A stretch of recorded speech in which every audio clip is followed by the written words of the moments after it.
नमस्कार दोस्तों, स्वागत है आपका हमारे चैनल कहानियों की दुनिया बाय वानी में। तो हमारी आज की कहानी है बड़े घर की बेटी। तो चलिए शुरू करते हैं। आनंदी एक बड़े घर की बेटी है, परंतु जहां उसका विवाह होता है वह घर उसके मायके जैसा नहीं होता। वह घर के हिसाब से अपने आप को ढाल लेती है बिना किसी शिकायत के। पर एक दिन कुछ ऐसा हो जाता है कि वह सहन नहीं कर पाती। ऐसा क्या होता है और तब वह क्या करती है, जानने के लिए सुनिए मुंशी प्रेमचंद की प्रसिद्ध कहानी बड़े घर की बेटी। बेनी माधव सिंह गौरीपुर गांव के जमींदार और नंबरदार थे। उनके पितामह किसी समय बड़े धन धान्य संपन्न थे। गांव का पक्का तालाब और मंदिर, जिनकी अब मरम्मत भी मुश्किल थी, उन्हीं के कीर्ति स्तंभ थी। कहते हैं इस दरवाजे पर हाथी झूमता था। अब उसकी जगह एक बूढ़ी भैंस थी, जिसके शरीर में अस्थि पंजर के सिवा और कुछ शेष ना रहा था। पर दूध शायद बहुत देती थी, क्योंकि एक न एक आदमी हांडी लिए उसके सिर पर सवार ही रहता था। बेनी माधव सिंह अपनी आधी से अधिक संपत्ति वकीलों को भेंट कर चुके थे। उनकी वर्तमान आय 1000 रुपये वार्षिक से अधिक न थी। ठाकुर साहब के 2 बेटे थे। बड़े का नाम श्रीकंठ सिंह था। उसने बहुत दिनों के परिश्रम और उद्योग के बाद बीए की डिग्री प्राप्त की थी। अब एक दफ्तर में नौकर था। छोटा लड़का लाल बिहारी सिंह दोहरे बदन का सजीला जवान था, भरा हुआ मुखड़ा, चौड़ी छाती। भैंस का 2 सेर ताज़ा दूध वह उठकर सवेरे पी जाता था। श्रीकंठ सिंह की दशा बिल्कुल विपरीत थी। इन नेत्र प्रिय गुणों को उन्होंने बीए इन्हीं 2 अक्षरों पर न्योछावर कर दिया था। इन 2 अक्षरों ने उनके शरीर को निर्बल और चेहरे को कांतिहीन बना दिया था। इसी के वैद्यक ग्रंथों पर उनका विशेष प्रेम था। आयुर्वेदिक औषधियों पर उनका अधिक विश्वास था। शाम सवेरे उनके कमरे से प्रायः खरल की सुरीली कर्ण मधुर ध्वनि सुनाई दिया करती थी। लाहौर और कलकत्ते के वैद्यों से बड़ी लिखा पढ़ी रहती थी। श्रीकंठ इस अंग्रेजी डिग्री के अधिपति होने पर भी अंग्रेजी सामाजिक प्रथाओं के विशेष प्रेमी न थे, बल्कि वह बहुधा बड़े जोर से उसकी निंदा और तिरस्कार किया करते थे। इसी से गांव में उनका बड़ा सम्मान था। दशहरे के दिनों में वह बड़े उत्साह से रामलीला में सम्मिलित होते और स्वयं किसी न किसी पात्र का पाठ लेते थे। गौरीपुर में रामलीला के वही जन्मदाता थे। प्राचीन हिंदू सभ्यता का गुणगान उनकी धार्मिकता का प्रधान अंग था। सम्मिलित कुटुंब के तो वह एकमात्र उपासक थे। आजकल स्त्रियों को कुटुंब में मिलजुल कर रहने की जो आरुचि होती है, उसे वह जाति और देश दोनों के लिए हानिकारक समझते थे। यही कारण था कि गांव की ललनाएं उनकी निंदक थीं। कोई कोई तो उन्हें अपना शत्रु समझने में भी संकोच न करती थी। स्वयं उनकी पत्नी को ही इस विषय में उनसे विरोध था। यह इसलिए नहीं कि उसे अपने सास ससुर देवर या जेठ आदि से घृणा थी, बल्कि उसका विचार था कि यदि बहुत कुछ सहने और तरह देने पर भी परिवार के साथ निर्वाह ना हो सके, तो आए दिन की कलह से जीवन को नष्ट करने की अपेक्षा यही उत्तम है कि अपनी खिचड़ी अलग पकाई जाए। आनंदी एक बड़े उच्च कुल की लड़की थी। उसके बाप एक छोटी सी रियासत के तालुकेदार थे। विशाल भवन, एक हाथी, 3 कुत्ते, बाज, बहरी, शिकारे, झाड़, फानूस, ऑनरेरी मजिस्ट्रेट और ऋण, जो एक प्रतिष्ठित तालुकेदार के भोग्य पदार्थ हैं, सभी यहाँ विद्यमान थे। नाम का भूप सिंह बड़े उदारचित्त और प्रतिभाशाली पुरुष थे, पर दुर्भाग्य से लड़का एक भी ना था। 7 लड़कियां हुई और दैवयोग से सबकी सब जीवित रहीं। पहली उमंग में तो उन्होंने 3 ब्याह दिल खोलकर किए, पर 15-20 हजार रुपयों का कर्ज सिर पर हो गया तो आंखें खुली, हाथ समेट लिया। आनंदी चौथी लड़की थी। वह अपनी सब बहनों से अधिक रूपवती और गुणवती थी। इससे ठाकुर भूप सिंह उसे बहुत प्यार करते थे। सुंदर संतान को कदाचित उसके माता पिता भी अधिक चाहते थे। ठाकुर साहब बड़े धर्म संकट में थे कि इसका विवाह कहाँ करें। ना तो यही चाहते थे कि ऋण का बोझ बढ़े, और न यही स्वीकार था कि उसे अपने को भाग्यहीन समझना पड़े। एक दिन श्रीकंठ उनके पास किसी चंदे का रुपया मांगने आए। शायद नागरी प्रचार का चंदा था। भूप सिंह उनके स्वभाव पर रीझ गए और धूमधाम से श्रीकंठ का आनंदी के साथ ब्याह हो गया। आनंदी अपने नए घर में आई तो यहाँ का रंग ढंग कुछ और ही देखा। जिस टिमटाम की उसे बचपन से ही आदत पड़ी हुई थी, वह यहाँ नाम मात्र को भी ना थी। हाथी घोड़ों का तो कहना ही क्या, कोई सजी हुई सुंदर बहली तक ना थी। रेशमी स्लीपर साथ लाई थी, पर यहाँ बाग कहाँ। एक दिन दोपहर के समय लाल बिहारी सिंह 2 चिड़िया लिए हुए आया और भावच से बोला, जल्दी से पका दो, मुझे भूख लगी है। आनंदी भोजन बनाकर उसकी राह देख रही थी। अब वह नया व्यंजन बनाने बैठी। हांडी में देखा तो घी पाव भर से अधिक न था। बड़े घर की बेटी किफायत क्या जाने, उसने सब घी मांस में डाल दिया।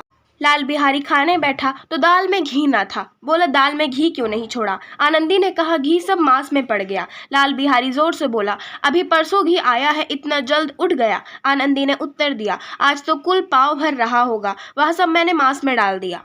जिस तरह सूखी लकड़ी जल्दी से जल उठती है, उसी तरह क्षुधा से बावला मनुष्य जरा जरा सी बात पर तिनक जाता है। लाल बिहारी को भावच की यह ढिठाई बहुत बुरी मालूम हुई। तिनक कर बोला, मैके में तो चाहे घी की नदी बहती हो, स्त्री गालियां सह लेती हैं, मार भी सह लेती हैं, पर मैके की निंदा उनसे नहीं सही जाती। आनंदी मुंह फेर कर बोली, हाथी मरा भी तो 9 लाख का, वहाँ इतना घी नित्य नाई का हार खा जाते हैं। लाल बिहारी जल गया, थाली उठाकर पलट दी और बोला, जी चाहता है जीभ पकड़ कर खींच लूं। आनंदी को भी क्रोध आ गया, मुंह लाल हो गया। बोली, वाह होते तो आज इसका मजा चखाते। अब अनपढ़ उजड़द ठाकुर से ना रहा गया। उसकी स्त्री एक साधारण जमींदार की बेटी थी। जब जी चाहता उस पर हाथ साफ कर लिया करता था। खड़ाऊ उठाकर आनंदी की ओर जोर से फेंकी और बोला, जिसके गुमान पर भूली हुई हो उसे भी देखूंगा और तुम्हें भी। आनंदी ने हाथ से खड़ाऊ रोकी, सिर बच गया, पर उंगली में बड़ी चोट आई। क्रोध के मारे हवा से हिलते पत्ते की भांति कांपती हुई अपने कमरे में आकर खड़ी हो गई। स्त्री का बल और साहस, मान और मर्यादा पति तक है। उसे अपने पति के ही बल और पुरुषत्व का घमंड होता है। आनंदी खून का घूंट पी कर रह गई। श्रीकंठ सिंह शनिवार को घर आया करते थे। बृहस्पति को यह घटना हुई थी। 2 दिन तक आनंदी कोप भवन में रही, ना कुछ खाया ना पिया, उनकी बाट देखती रही। अंत में शनिवार को वह नियमानुकूल संध्या समय घर आए और बाहर बैठकर कुछ इधर उधर की बातें, कुछ देश काल संबंधी समाचार तथा कुछ नए मुकदमे आदि की चर्चा करने लगे। वह वार्तालाप 10 बजे रात तक होता रहा। गांव के भद्र पुरुषों को इन बातों में ऐसा आनंद मिलता था कि खाने पीने की भी सुधि न रहती थी। श्रीकंठ को पिंड छुड़ाना मुश्किल हो जाता था। ये 2-3 घंटे आनंदी ने बड़े कष्ट से काटे। किसी तरह भोजन का समय आया, पंचायत उठी। एकांत हुआ तो लाल बिहारी ने कहा, भैया आप जरा भाभी को समझा दीजिएगा कि मुंह संभाल कर बातचीत किया करे, नहीं तो एक दिन अनर्थ हो जाएगा। बेनी माधव सिंह ने बेटे की ओर साक्षी दी। हाँ, बहू बेटियों का यह स्वभाव अच्छा नहीं कि मर्दों के मुंह लगे। लाल बिहारी ने कहा, वह बड़े घर की बेटी है तो हम भी कोई कुर्मी कहार नहीं है। श्रीकंठ ने चिंतित स्वर से पूछा, आखिर बात क्या हुई? लाल बिहारी ने कहा, कुछ भी नहीं, यूं ही आप उलझ पड़ी। मैके के सामने हम लोगों को कुछ समझती ही नहीं। श्रीकंठ खा पी कर आनंदी के पास गए। वह भरी बैठी थी। यह हजरत भी कुछ तीखे थे। आनंदी ने पूछा, चित्त तो प्रसन्न है? श्रीकंठ बोले, बहुत प्रसन्न है, पर तुमने आजकल घर में यह क्या उपद्रव मचा रखा है? आनंदी की त्योरियों पर बल पड़ गए। झुंझलाहट के मारे बदन में ज्वाला सी दहक उठी। बोली, जिसने तुमसे यह आग लगाई है उसे पाऊं मुंह झुलस दूं। श्रीकंठ ने कहा, इतनी गर्म क्यों होती हो, बात तो कहो। आनंदी ने कहा, क्या कहूँ, ये मेरे भाग्य का फेर है, नहीं तो गवार छोकरा जिसको चपरासीगिरी करने का भी शऊर नहीं, मुझे खड़ाऊ से मार कर यो ना करता। श्रीकंठ ने कहा, सब हाल साफ साफ कहो तो मालूम हो, मुझे तो कुछ पता नहीं। आनंदी ने कहा, परसों तुम्हारे लाडले भाई ने मुझसे मांस पकाने को कहा। घी हांडी में पाव भर से अधिक न था, वह सब मैंने मांस में डाल दिया। अब खाने बैठा तो कहने लगा, दाल में घी क्यों नहीं है? बस इसी पर मेरे मैके को बुरा भला कहने लगा। मुझसे ना रहा गया। मैंने कहा कि वहाँ इतना घी तो नाई कहार खा जाते हैं और किसी को जान भी नहीं पड़ता। बस इतनी सी बात पर इस अन्यायी ने मुझ पर खड़ाऊ फेंक मारी। यदि हाथ से ना रोक लूं तो सिर फट जाए। उसी से पूछो मैंने जो कुछ कहा है वह सच है या झूठ। श्रीकंठ की आंखें लाल हो गई। बोले, यहाँ तक हो गया इस छोकरे का यह साहस। आनंदी स्त्रियों के स्वभाव अनुसार रोने लगी, क्योंकि आंसू उनकी पलकों पर रहते हैं। श्रीकंठ बड़े धैर्यवान और शांति पुरुष थे। उन्हें कदाचित ही कभी क्रोध आता था। स्त्रियों के आंसू पुरुष को क्रोधाग्नि भड़काने में तेल का काम करते हैं। रात भर करवटें बदलते रहे। उद्विग्नता के कारण पलक तक नहीं झपकती। प्रातः काल अपने बाप के पास जाकर बोले, दादा अब इस घर में मेरा निर्वाह ना होगा। इस तरह की विद्रोहपूर्ण बातें कहने पर श्रीकंठ ने कितनी ही बार अपने कई मित्रों को आड़े हाथों लिया था, परंतु दुर्भाग्य आज उन्हें स्वयं ही वे बातें अपने मुंह से कहनी पड़ी। दूसरों को उपदेश देना भी कितना सहज है। बेनी माधव सिंह घबरा उठे और बोले, क्यों? श्रीकंठ ने कहा, इसलिए कि मुझे भी अपनी मान प्रतिष्ठा का कुछ विचार है। आपके घर में अब अन्याय और हठ का प्रकोप हो रहा है। जिनको बड़ों का आदर सम्मान करना चाहिए वे उनके सिर चढ़ते हैं। मैं दूसरे का नौकर ठहरा घर पर रहता नहीं। यहाँ मेरे पीछे स्त्रियों पर खड़ाऊ और जूते की बौछारें होती हैं। कड़ी बात तक चिंता नहीं, कोई एक की दो कह ले, वहां तक मैं सह सकता हूँ, किंतु यह कदापि नहीं हो सकता कि मेरे ऊपर लात घूंसे पड़े और मैं दम ना मारूं। बेनी माधव सिंह कुछ जवाब न दे सके। श्रीकंठ सदैव उनका आदर करते थे। उनके ऐसे तेवर देखकर बूढ़ा ठाकुर अवाक रह गया। केवल इतना ही बोला, बेटा तुम बुद्धिमान होकर ऐसी बातें करते हो। स्त्रियां इस तरह घर का नाश कर देती हैं, उनको बहुत सिर चढ़ाना अच्छा नहीं। श्रीकंठ ने कहा, इतना मैं जानता हूँ, आपके आशीर्वाद से ऐसा मूर्ख नहीं हूँ। आप स्वयं जानते हैं कि मेरे ही समझाने बुझाने से इसी गांव में कई घर संभल गए, पर जिस स्त्री की मान प्रतिष्ठा का ईश्वर के दरबार में उत्तरदाता हूँ, उसके प्रति ऐसा घोर अन्याय और पशुवत व्यवहार मुझे असह्य है। आप सच मानिए, मेरे लिए यही कुछ कम नहीं है कि लाल बिहारी को कुछ दंड नहीं होता। अब बेनी माधव सिंह भी गरमाए, ऐसी बातें और न सुन सके। बोले, लाल बिहारी तुम्हारा भाई है, उससे जब कभी भूल चूक हो उसके कान पकड़ो। लेकिन श्रीकंठ ने कहा, लाल बिहारी को मैं अब अपना भाई नहीं समझता। बेनी माधव सिंह ने कहा, स्त्री के पीछे? श्रीकंठ ने कहा, जी नहीं, उसकी क्रूरता और अविवेक के कारण। दोनों कुछ देर चुप रहे। ठाकुर साहब लड़के का क्रोध शांत करना चाहते थे, लेकिन यह नहीं स्वीकार करना चाहते थे कि लाल बिहारी ने कोई अनुचित काम किया है। इसी बीच में गांव के और कई सज्जन हुक्के चिलम के बहाने वहां आ बैठे। कई स्त्रियों ने जब यह सुना कि श्रीकंठ पत्नी के पीछे पिता से लड़ने को तैयार है तो उन्हें बड़ा हर्ष हुआ।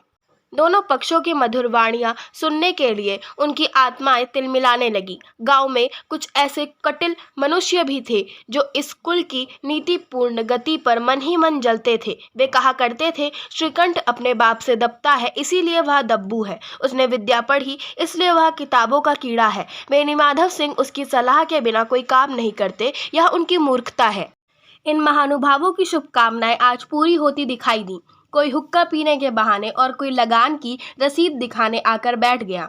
बेनी माधव सिंह पुराने आदमी थे, इन भावों को ताड़ गए। उन्होंने निश्चय किया, चाहे कुछ ही क्यों ना हो, इन द्रोहियों को ताली बजाने का अवसर न दूंगा। तुरंत कोमल शब्दों में बोले, बेटा मैं तुमसे बाहर नहीं हूँ, तुम्हारा जो जी चाहे करो, अब तो लड़के से अपराध हो गया।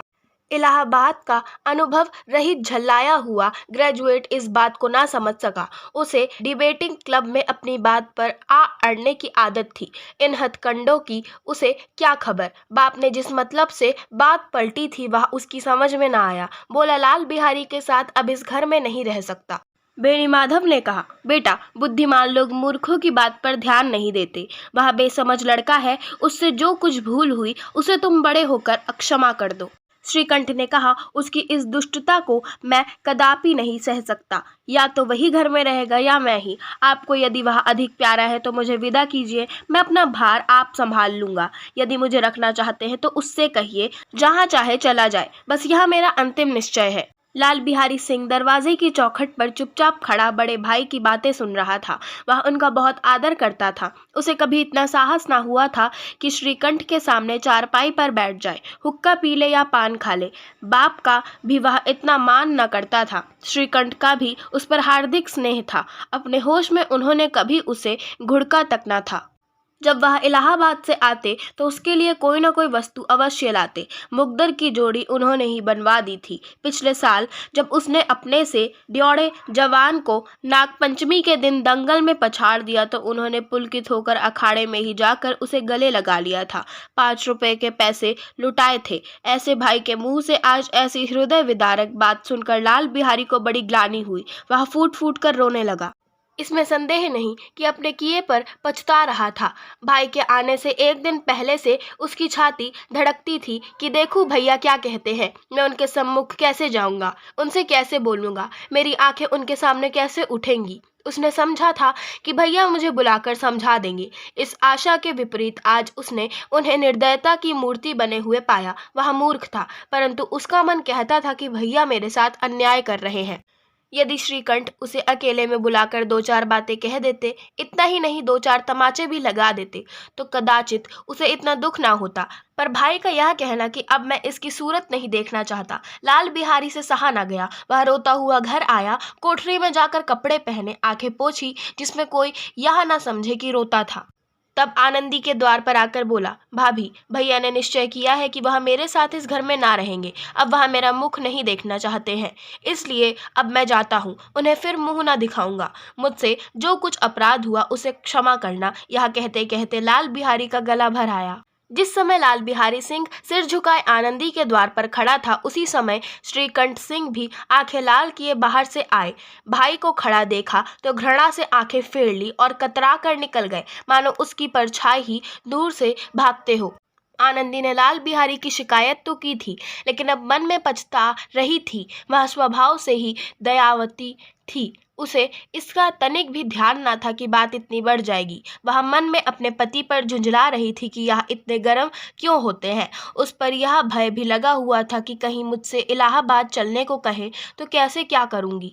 इस बीच में जब उसने लाल बिहारी को दरवाजे पर खड़े यह कहते सुना कि अब मैं जाता हूँ, मुझसे जो कुछ अपराध हुआ क्षमा करना, तो उसका रहा सहा क्रोध भी पानी हो गया। वह रोने लगी। मन को मैल धोने के लिए नयन जल से उपयुक्त और कोई वस्तु नहीं है। श्रीकंठ को देखकर आनंदी ने कहा, लाला बाहर खड़े बहुत रो रहे हैं। श्रीकंठ ने कहा, तो मैं क्या करूं? आनंदी ने कहा, भीतर बुला लो, मेरी जीभ में आग लगे। मैंने कहाँ से यह झगड़ा उठाया? श्रीकंठ ने कहा, मैं ना बुलाऊंगा। आनंदी ने कहा, पछताओगे, उन्हें बहुत ग्लानि हो गई है, ऐसा न कहो, कहीं चल दें। श्रीकंठ ना उठे। इतने में लाल बिहारी ने फिर कहा, भाभी, भैया से मेरा प्रणाम कह दो। वह मेरा मुंह नहीं देखना चाहते, इसलिए मैं भी अपना मुंह उन्हें ना दिखाऊंगा। लाल बिहारी इतना कहकर लौट पड़ा और शीघ्रता से दरवाजे की ओर बढ़ा। अंत में आनंदी कमरे से निकली और उसका हाथ पकड़ लिया।